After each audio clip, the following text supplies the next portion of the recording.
What's going on, everyone? Welcome to week 6, day 1 of the Goofy Challenge training program that Jeff Galloway has presented for runners who are doing the Walt Disney World Marathon. I'm actually at Port Orleans tonight. We're doing Disney trivia at the Riverside Resort of Port Orleans, and I thought what better time to come and actually run. Before that, I brought a change of clothes, so I'm going to change so I'm not all dirty and disgusting, and we'll see how it goes. Today is supposed to be a 30 to 45 minute run. I may push it to 60, depending on how I feel. I may keep it at 30. It's about 90 degrees, so hopefully it goes well. All right, so trying something different here. Running on the trail, but I'm using the GoPro instead of my phone and the gimbal. Hopefully it's a little smoother.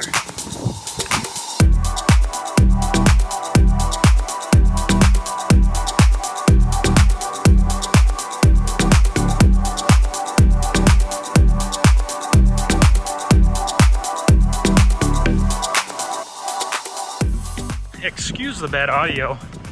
It's a little rough because I'm shooting on the GoPro, but I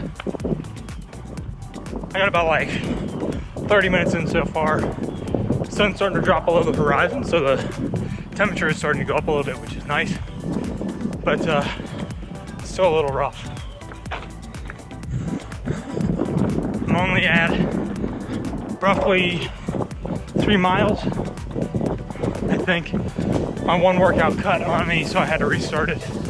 Not the app's fault, but my watch's fault because my sleeve interacted with my watch. So, long way to go.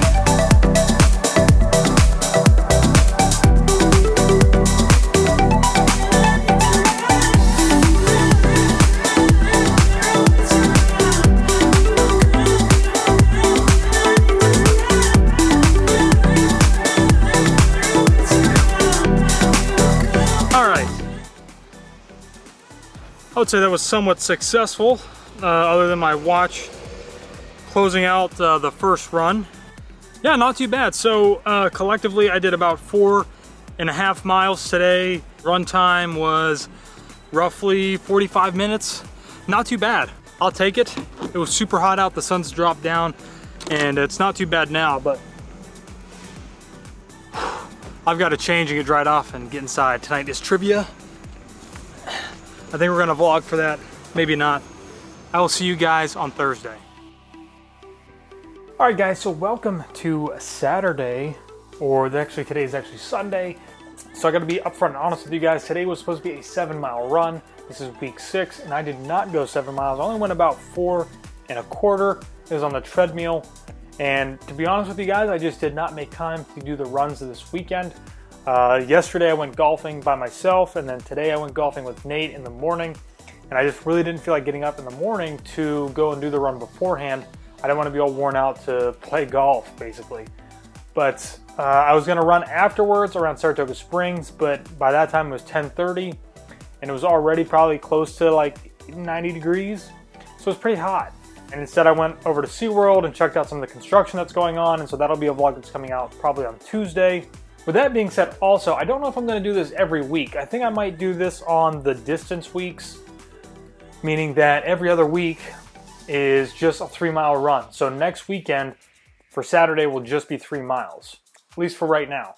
And then the following week will be a distance run. So this week it was 7. I think next week it might be 8 or 9, something like that.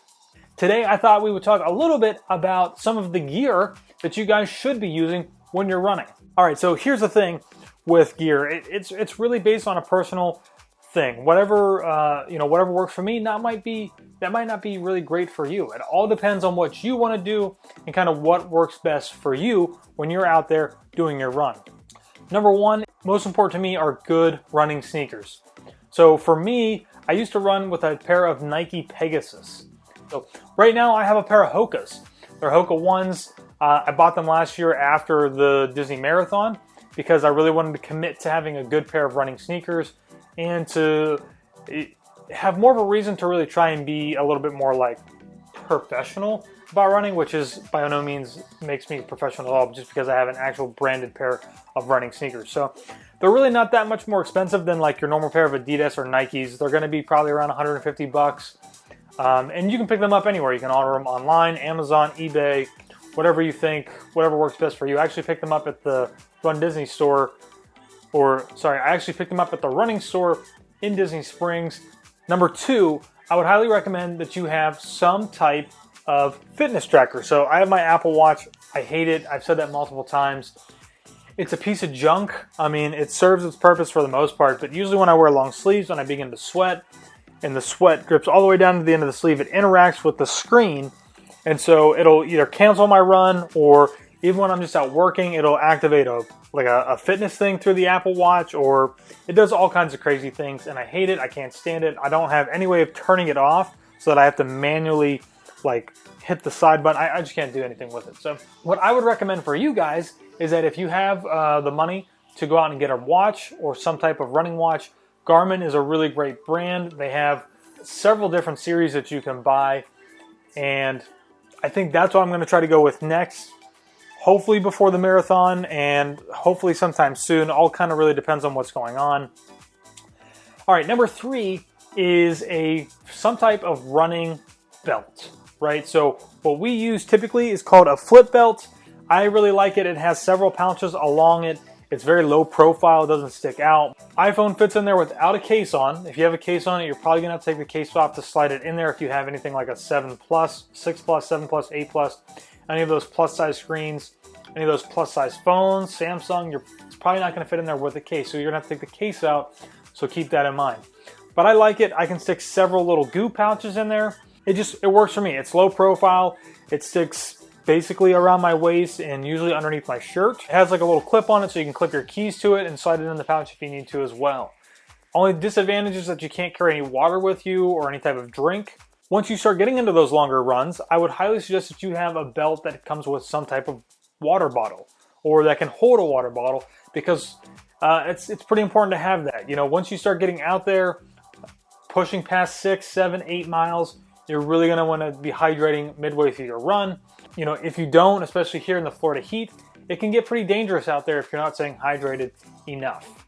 Another thing to keep in mind is that all of this stuff that I use are things that I plan on having for the marathon. So one thing you want to try to avoid is last minute changes to your routine, which means like if you've gone the entire time training without a belt that holds water, it's not a good idea at the day before the marathon to go out and buy a belt, put it on, throw your water in there, and go with it. There's plenty of drink stations throughout the course during the marathon. So if you don't want to bring a thing of water, you don't have to. There's going to be plenty of drink stations for you to stop and get water to drink. And if you bring your own bottle of water, they'll be more than happy to refill that for you at each and every drink station. And not to mention, during the marathon, there are also multiple stations for you to get the goo packets or a banana. I think Taylor's home. Multiple places for you to stop and get all kinds of goo packets and food to keep yourself energy up and hydrated. So that's this week, guys. Tune in 2 weeks from now for the next training video, and I'll see you guys then.